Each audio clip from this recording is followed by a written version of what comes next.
Bueno, les saludo en esta mañana y damos gracias al Señor porque una vez más Dios nos tiene con vida, con salud y nos permite también ser parte de un domingo más eh, y donde Dios nos ha guardado y nos ha protegido también, y eso hay que darle gracias al Señor. Bueno, y ahí podríamos añadir, no sé, tantas otras cosas, ¿verdad? De la provisión de Dios, del sostenimiento del Señor en todo sentido. También sé de que hay hermanos que no lo están pasando bien por diferentes razones. Hay una familia en Chacaico que no le está pasando bien también con esta enfermedad. Anoche estuvimos hablando y hemos estado orando también.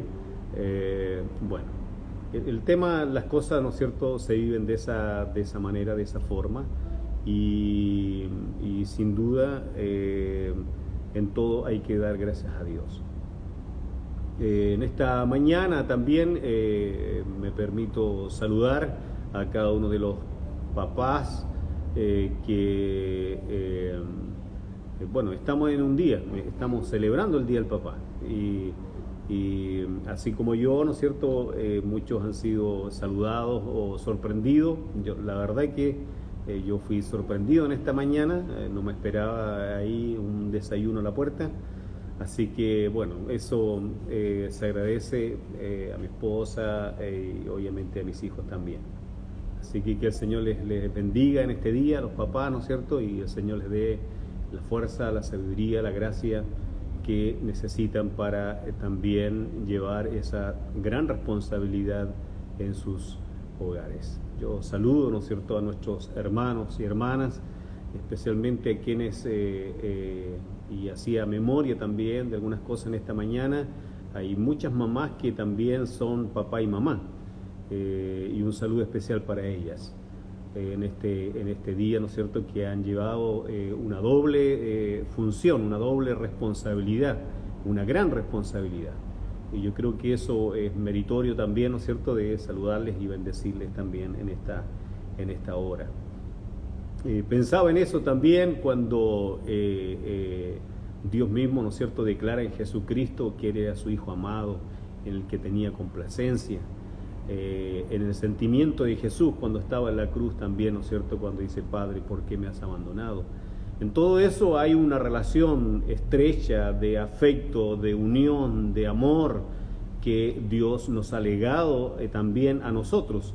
Por lo tanto, hay muchos que a veces lo toman esto de manera, no sé, muy terrenal o quizás pagana, como algunos más extremistas lo pueden decir. Pero la verdad es que el honor al Padre o a los padres es tomado de la Escritura. La Escritura nos enseña, tanto en el Antiguo como en el Nuevo Testamento, nos enseña acerca de honrar a los padres. Así que bueno, ¿no es cierto?, por aquellos que lo tienen y pueden también hacerlo, o aquellos que somos papás, ¿no es cierto?, y somos bendecidos. Quiero compartir algo breve en esta mañana. Y quiero hablar acerca de la iglesia como columna y baluarte de la verdad. Ahí en 1 Timoteo 3:15 dice de la siguiente manera: para que si tardo sepas cómo debes conducirte en la casa de Dios, que es la iglesia del Dios viviente, columna y baluarte de la verdad.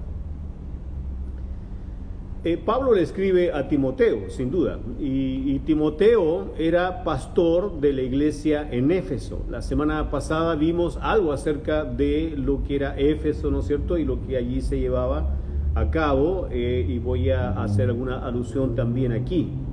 Y lo que le escribe, o lo que él anticipa, digamos, en esta carta que manda a Timoteo, es decirle que él probablemente iba a retardar un poco su ida a verle por diferentes razones. Por lo tanto, para que Timoteo no estuviese preocupado que Pablo no llegara en el tiempo acordado, seguramente, entonces que no se preocupara porque probablemente iba a ser un tanto tardía, digamos, su llegada. Sin embargo, le escribe estas letras para animarle, para fortalecerle como pastor, digamos, de la iglesia en una ciudad tan compleja, tan difícil, como decíamos, ¿no es cierto?, la vez pasada, que era Éfeso, ya que los detractores de la verdad, los judaizantes especialmente, que eran detractores de la verdad de Dios, estaban causando males, acechando a la iglesia en cuanto a la doctrina o la sana doctrina, la doctrina del Evangelio, la doctrina de Dios o la doctrina de la verdad. Por eso el apóstol Pablo le declara a Timoteo que la iglesia es columna y baluarte de la verdad. Escuche bien esto. Si la iglesia, pensando en la iglesia de Éfeso y pensando también en las nuestras en este tiempo, si la iglesia se aleja de la verdad de Dios, o sea, deja de ser cristocéntrica o bibliocéntrica, entonces todos los esfuerzos por levantar una congregación, una iglesia, serían en vano. Es muy difícil poder llevar una iglesia que no está centrada en Cristo. Es muy difícil poder llevar a la iglesia en la sana doctrina o la verdad de Dios si no es bibliocéntrica, o sea, si no está centrada en la Escritura o la palabra del Señor. Por lo tanto, Pablo hace esta declaración a Timoteo, animándole por un lado y fortaleciéndole también espiritualmente, que esté alerta, que pueda también entender lo que la iglesia es, lo que la iglesia significa y lo que no debe fallar. Porque si es columna y baluarte de la verdad, entonces no debe fallar y no se debe debilitar, sino la verdad tendría que derrumbarse o irse a tierra. Por lo tanto, Pablo le hace esta declaración como una advertencia también justamente a Timoteo y utiliza estos dos conceptos, columna y baluarte. Bueno, esta palabra baluarte es justamente una palabra que está únicamente descrita aquí en este texto, en ninguna otra parte más de la Biblia, y lo usa de manera metafórica, aludiendo a la realidad de que Timoteo estaba en una ciudad tremendamente corrupta e idolátrica, donde lo más importante era el templo a la diosa Diana, ¿no es cierto? Diana, el nombre dado por los romanos, Artemisa, ¿no es cierto?, dada por los griegos, y Éfeso se centraba justamente en este templo y en todo lo que conllevaba esa edificación. Por lo tanto, Pablo, primero, voy a ir enumerando algunas cosas que están ahí en este texto para ir entendiéndolo también, de qué es lo que Pablo está diciendo, qué es lo que el Señor nos está diciendo a nosotros. Y lo primero que hace referencia es a la iglesia como columna del Evangelio. Y eso, como decía, lo alude metafóricamente a las 127 columnas que sostenían el templo de Diana. Columnas que estaban levantadas o de una u otra manera representaban a los reyes que se hicieron parte de esas columnas. Eran columnas que estaban adornadas con piedras preciosas, con oro y cosas así. Por lo tanto, podemos lograr entender que era un templo tremendamente imponente, un atractivo, no solamente para el lugar, sino para el mundo de ese tiempo, una de las maravillas del mundo de ese tiempo también. Por lo tanto, esa representación, esas columnas, era lo que Pablo estaba hablando metafóricamente y enseñando que la falsa doctrina o la falsa religión pagana que estaba representada en esas columnas, hacían que el pueblo o la sociedad de ese tiempo estuviera tan inmersa en el error, ¿no es cierto?, la idolatría, la prostitución y el misticismo que allí se ejercía. Por lo tanto, si estas columnas apoyaban y sostenían el gran peso de esta edificación, la iglesia, escuche bien, la iglesia, tomando la misma figura de ser columnas, son las que deben sostener la verdad del Evangelio de Dios. La verdad del Evangelio que predicamos, la verdad del Evangelio que enseñamos. Aunque también debemos decir que la verdad del Evangelio no necesita de la iglesia para sostenerse. ¿Por qué digo esto? Porque la verdad de Dios se sostiene por sí misma. Pero Dios necesita a la iglesia para que esta verdad pueda predominar en el tiempo, ser difundida entre los hombres y esparcida por el mundo. Por lo tanto, sí, la verdad necesita de la iglesia para eso. Y nosotros necesitamos sostener lo que creemos en la verdad de Dios, no en otra verdad, sino en la verdad de Dios, la verdad que hemos sido enseñados y formados, adoctrinados también en la palabra del Señor. Por lo tanto, la iglesia asoma aquí como una columna fundamental dentro de la verdad de Dios o de la doctrina del Evangelio. También la iglesia aquí es mencionada como baluarte.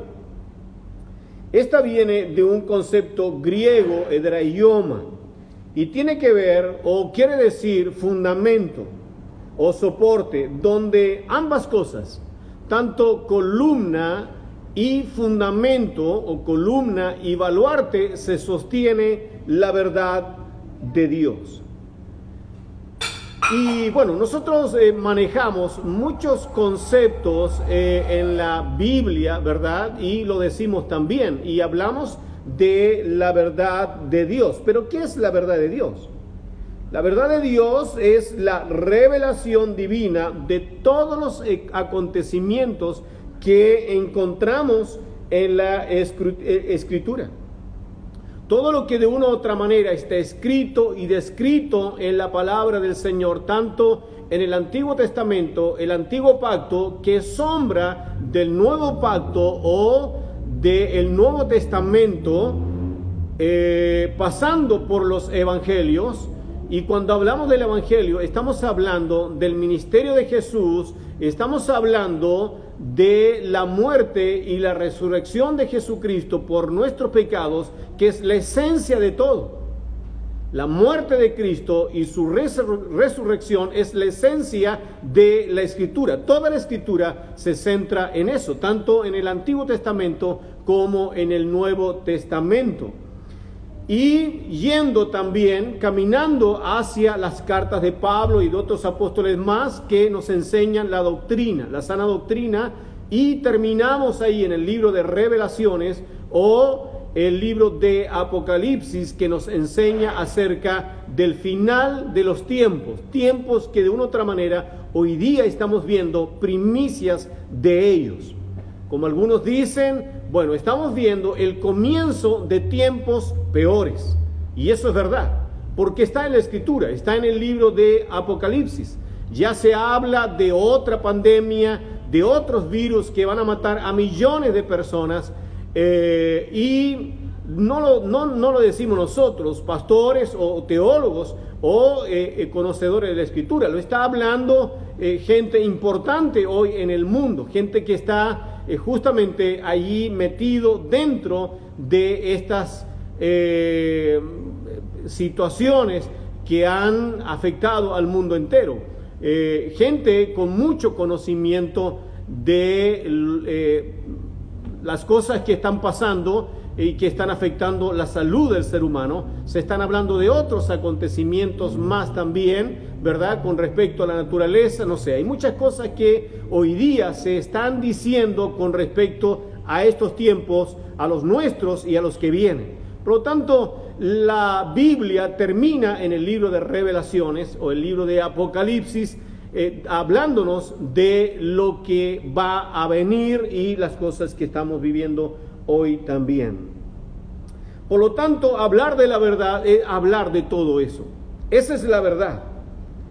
Y la iglesia está inmersa justamente en todo esto para que podamos afianzar nuestra fe y poder también sentir, hermanos, sentir la responsabilidad de sostener la verdad de Dios para bien y salvación del hombre en todas partes del mundo. La pregunta es en esta mañana, y me voy a centrar en algunos puntos y con eso voy a terminar, es cómo sostenemos su palabra. ¿Cómo la sostenemos? Si hablamos de sostener la Escritura, si hablamos de que es columna y baluarte, ¿cómo la sostenemos? ¿Cómo la fundamentamos? En primer lugar, lo hacemos creyéndola.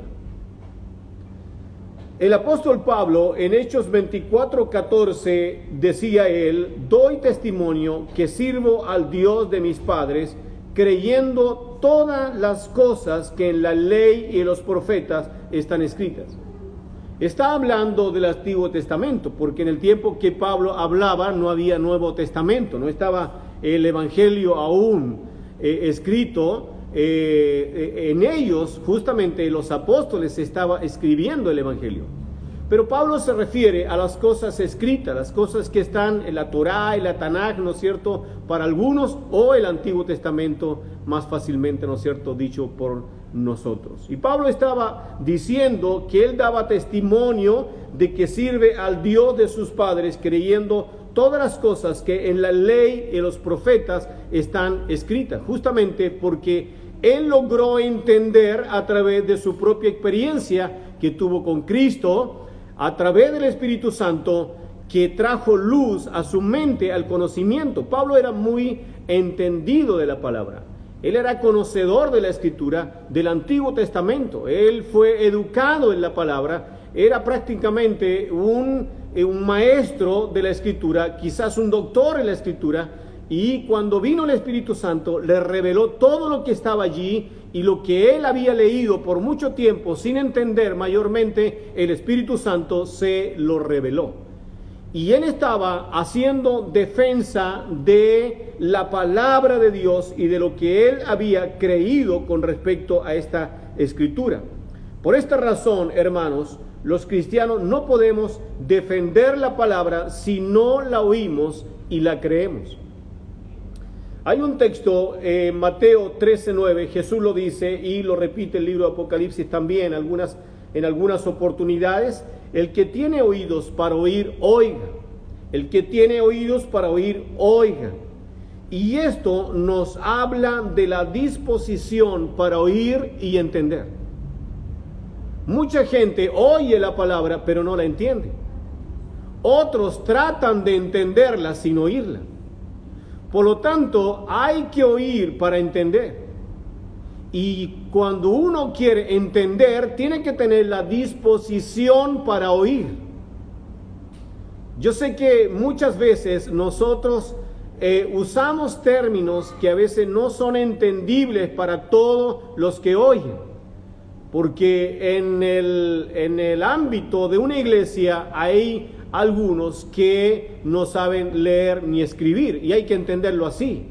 Por lo tanto, les cuesta mucho leer y le va a costar obviamente entender. Pero escuche bien, hermanos, cuando el Espíritu Santo está en nosotros y nosotros tenemos disposición para oír, lo más probable es que la vayamos a entender. No hay quien no vaya a entender si tiene disposición para oír. Como hay mucha gente también que viene a las iglesias o a veces también pasa por lugares donde se predica el Evangelio y resisten a la palabra, resisten al Evangelio, sin duda que no la están oyendo ni tampoco la van a entender. Por lo tanto, lo primero para poder sostener la Escritura es creerla, 100%, aunque no logremos entender todo. Así como yo soy pastor, he estudiado por mucho tiempo, muchos años, seguimos estudiando la Escritura y no logramos entender 100% todo lo que está escrito. Pero logramos entender y creer justamente lo fundamental que tiene que ver con Cristo, nuestra salvación y los propósitos de Dios que están escritos en la palabra. En segundo lugar, yo sostengo la palabra de Dios obedeciéndola. Jesús dijo en Lucas 11:28, bienaventurados los que oyen la palabra de Dios y la guardan.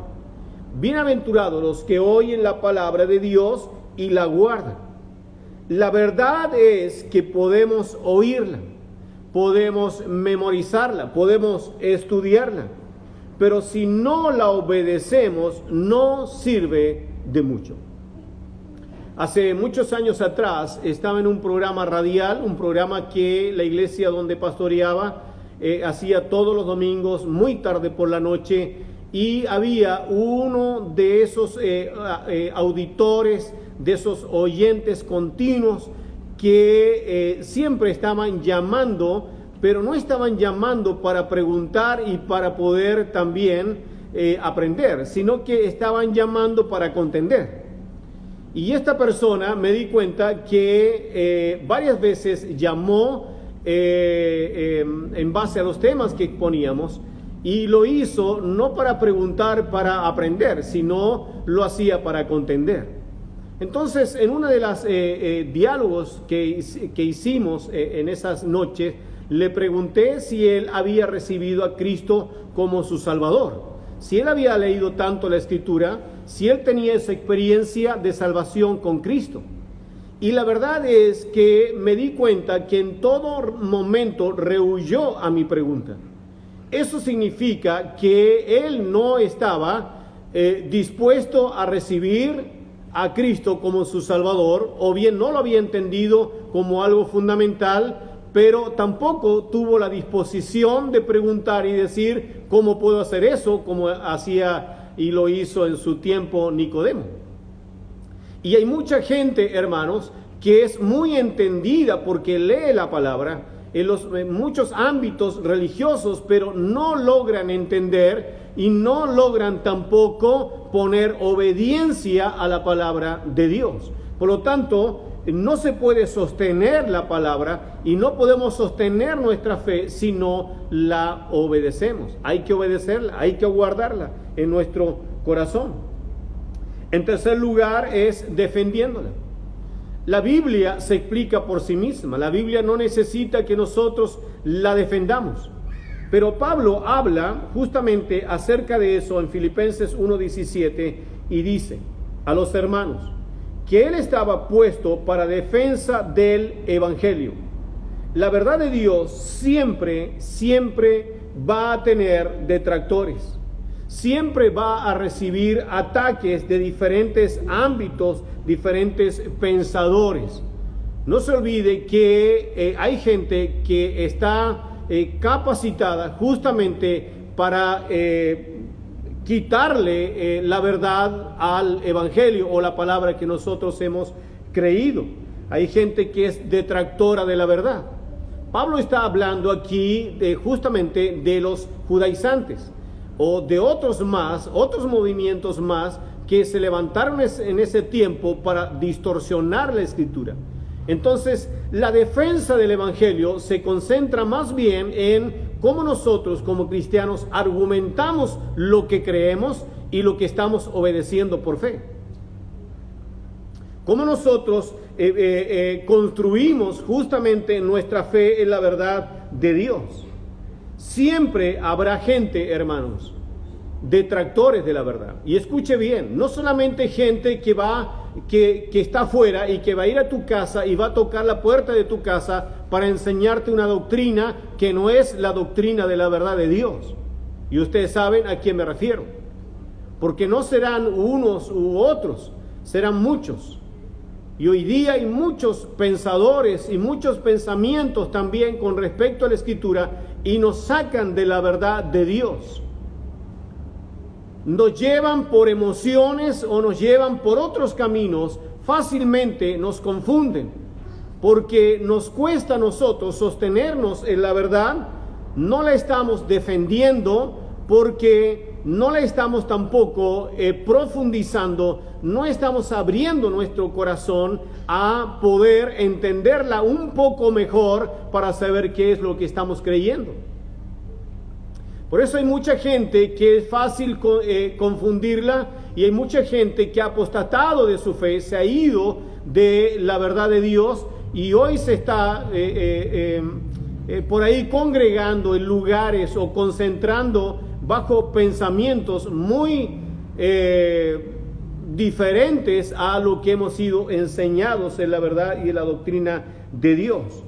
Por lo tanto, hermanos, hoy en día Dios nos ha dado tantos privilegios con respecto a cómo nosotros debemos instruirnos, cómo nosotros debemos capacitarnos, cómo nosotros debemos argumentar nuestra fe en la Escritura. Usted entra a una librería cristiana y lo más probable es que vaya a encontrar una riqueza literaria que está justamente hecha para y dispuesta también para que usted pueda enriquecerse en eso. ¿Pero quién invierte en eso? Hay muchos teólogos, muchos hombres de conocimiento aún mayor que el mío, que otros, que tienen una capacidad enorme de entendimiento para poder entender la Escritura, que han trabajado la Escritura y lo han hecho de tal manera y de tal forma que hasta el hermano quizás más neófito o el que menos sabe o el que menos puede entender, el que menos letreado es, va a entender la palabra de Dios. Y sin embargo, no invertimos. Nadie está preocupado de invertir en un libro cristiano que le ayude en la edificación de su propia vida. Nadie está interesado en aprovechar justamente todas las redes que hay en internet, las que son confiables, obviamente, para poder profundizar en la palabra de Dios.